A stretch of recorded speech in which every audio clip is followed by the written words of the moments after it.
This is Stanley. He loves working as an LSU liaison, but he makes sure to be prepared for unexpected incidents on tour and around the office.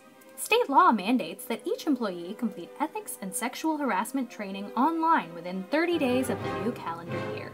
Stanley is sure to knock out his training and turn in all paperwork in a timely manner. Alongside this certification, Stanley must fill out an annual authorization and driving history form and complete online driver certification every 3 years. Stanley makes sure his paperwork is up to date and hands out the required waiver for guests to sign before giving a golf cart tour. When conducting a walking tour, Stanley follows all pedestrian laws, making sure guests are careful at crosswalks and other heavily trafficked areas. If someone falls or sustains a minor injury while a tour is taking place, Stanley stops to ensure that they're okay. Stanley asks the guests if they require medical attention. If they say yes, he calls 911, even for minor band-aid injuries.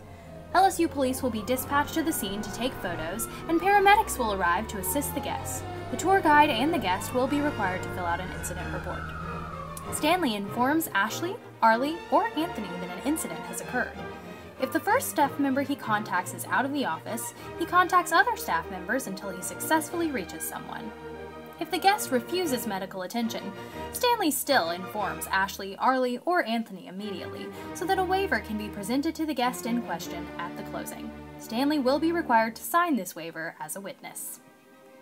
If this incident occurs with a minor, a chaperone will be required to fill out paperwork for the student. If Stanley witnesses an emergency that is unrelated to his tour, he doesn't let his commitment to his guests override his common sense reaction. He instructs guests to remain calm while he calls 911. After ensuring the emergency has been attended to, Stanley thanks guests for their patience and resumes the tour. If a guest has a severe medical emergency that leaves them unable to communicate, Stanley calls 911 and instructs fellow guests to remain calm. Stanley follows instructions given by the 911 dispatch and remains with the guest while emergency personnel arrive. When 911 informs him that it is safe to hang up, Stanley contacts the office. Backup will come to assist him, allowing the tour to resume while someone stays with the guest. In the event of inclement weather, Stanley knows that safety is the first priority. Stanley guides his guests to a sheltered area and contacts the office to bring umbrellas if they were not dispensed at the beginning of the tour. If the weather becomes increasingly dangerous, Stanley contacts the office to make a judgment call about continuing the tour. If needed, a golf cart can be dispatched to bring guests back to the Go Center. Should conditions improve, guests will be offered a 1 p.m. or 3 p.m. tour.